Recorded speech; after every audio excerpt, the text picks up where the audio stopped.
For 58 years, the United States government officially denied that Area 51 existed. Even while satellites photographed it, pilots flew over it, and tourists could see its dry lakebed from a public highway in Nevada the entire time. That denial ended in 2013, when the Central Intelligence Agency finally published a document that used the words Area 51. But the admission didn't explain why the site existed, what was tested there, or why so many pilots and ordinary observers spent decades reporting objects in the sky that no one could identify. The declassified paper trail that followed didn't describe extraterrestrial technology. It described a spy plane program that began in 1955, an aircraft that could fly faster than 2,000 miles per hour, and a fleet of Soviet fighters flown in secret over the Nevada desert. Over the next several minutes, we'll walk through exactly what the declassified record confirms, and hold on to the one detail buried in those files that even the CIA's own historians never fully closed.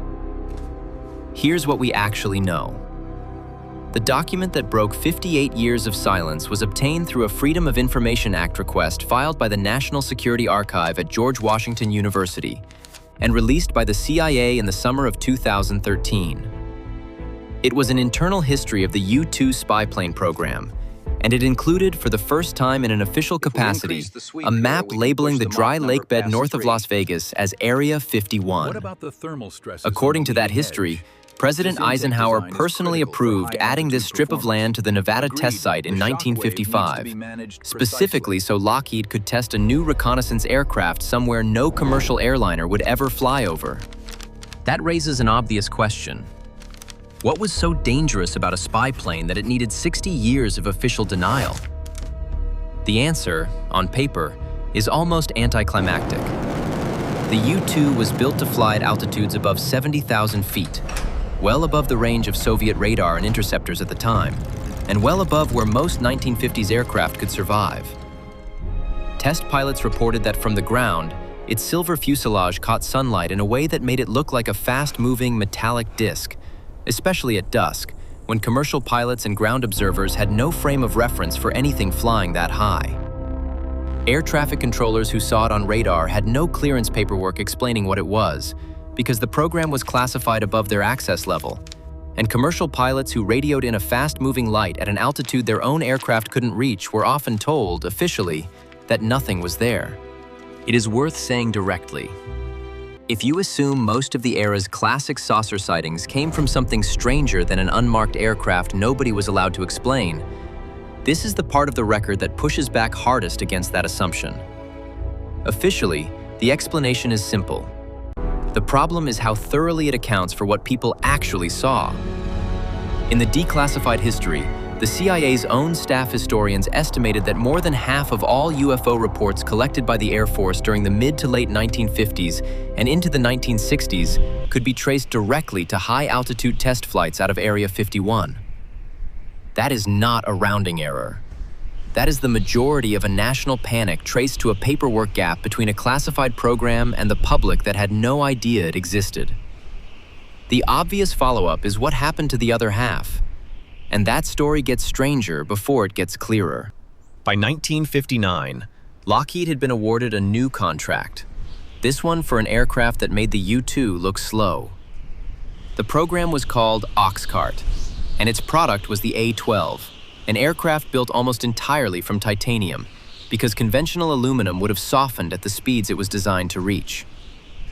Declassified flight data shows the A-12 sustaining speeds above Mach 3.2 at roughly 90,000 feet, numbers that would have been physically impossible to explain to a 1960s observer standing in a Nevada field.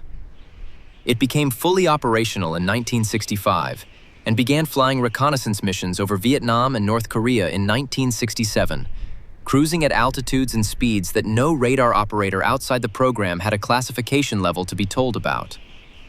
This is where most explanations quietly stop. But the airframe itself had one more act left. That act was the SR-71 Blackbird, an Air Force derivative of the OXCART program that inherited the A-12's titanium skin and extreme speed, but stayed in service far longer, flying reconnaissance missions until it was formally retired in 1990. Even decades later, It remains the fastest air-breathing aircraft ever to fly operationally. Picture what that aircraft looked like to someone without security clearance in 1968.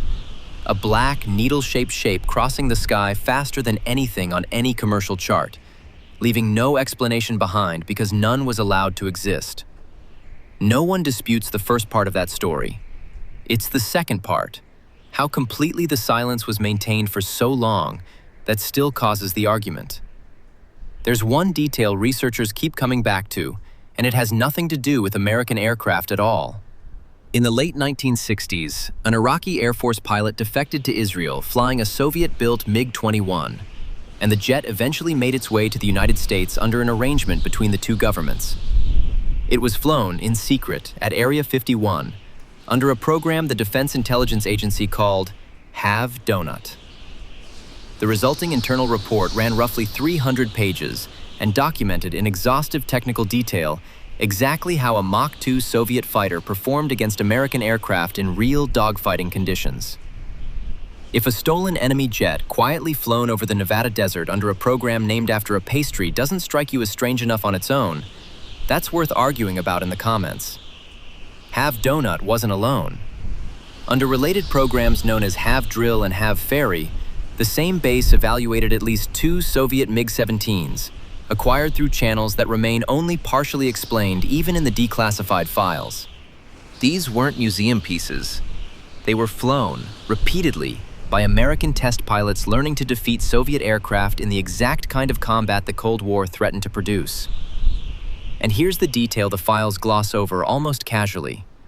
Nobody outside a small circle of pilots and engineers knew any of this was happening while it happened, which means every radar operator, rancher, and commercial pilot who spotted one of those unmarked jets was reporting something the government had already fully explained to itself and told no one else. If a base secretly running captured Soviet fighters alongside titanium spy planes that could outrun their own shadow, sounds like exactly the kind of place this channel was built to cover. That's the pattern behind almost everything documented here. One location, one credible paper trail, and a gap between what was known internally and what the public was allowed to ask about. That gap is the actual subject of tonight's video, and it's about to get its most specific example yet. What the data doesn't explain is why so much of this stayed compartmentalized even after the underlying technology was retired. The SR-71 flew its last operational mission in 1990. The A-12 had been retired more than 2 decades earlier. Yet, the word Area 51 did not appear in an official government document until 2013, 23 years after the fastest plane it ever tested left service. No FOIA response, no press release, and no declassified memo has ever laid out in plain language why the acknowledgement took that specific length of time. That is a genuinely open question, and unlike the sighting reports, no document in the current record answers it. This is where most explanations quietly stop. But the strongest piece of documentation in this entire story is a statistic that has nothing to do with Area 51 directly. It comes from Project Blue Book, the Air Force's own official investigation into aerial phenomena, which ran from 1952 to 1969. Investigators examined 12,618 reported sightings over that period. After cross-referencing the vast majority against weather balloons, conventional aircraft, and, once the paperwork was finally declassified, classified test flights out of Area 51, the Air Force closed almost all of them. But 701 cases, a little more than 5% of the total, were formally closed as unidentified. Not misfiled, not lost. Officially permanently unresolved by the same government agency that had every classified flight log available to it. That 5% is the detail that doesn't fit the tidy version of this story. No declassified document has ever cross-matched those 701 cases against the specific flight schedules of Have Doughnut, Have Drill, or whatever later programs at Area 51 remain classified today. Whether some of those cases would resolve instantly with the right paperwork, or whether they would stay strange no matter what got released, is something no one, inside or outside the agency, has ever demonstrated either way. That should have settled the question. once the aircraft explanation had already done so much heavy lifting elsewhere. It didn't. So here is the honest split, 58 years after Eisenhower quietly signed off on a strip of Nevada desert. It is documented, not theorized, that Area 51 tested the U-2 starting in 1955, that it hosted the A-12 and SR-71 under OXCART, and that it secretly flew Soviet MiGs under Have Doughnut, Have Drill, and Have Ferry. It is documented that the CIA's own historians attribute more than half of the era's UFO reports to these programs.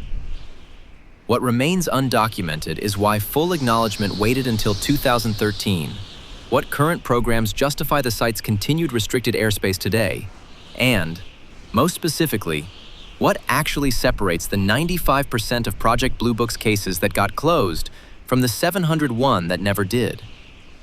That last number is worth sitting with, not because it proves anything extraordinary was flying over Nevada, and not because it proves the opposite. It sits there in the Air Force's own final report, unresolved by the same investigators who successfully explained almost everything else on the list. The same pattern is playing out again right now, just with different aircraft. The Pentagon currently runs an office dedicated to cataloging what it calls unidentified anomalous phenomena, and its own public reporting acknowledges that a small percentage of collected cases resist explanation even after classified flight data is factored in. A modern echo of the exact ratio Project Blue Book left on the table decades ago. Whatever is quietly being tested in restricted airspace today will presumably get its own version of a 2013 document eventually.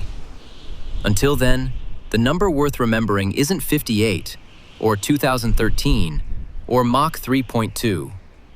It's 701. The cases the government explained everything around, but never quite explained away.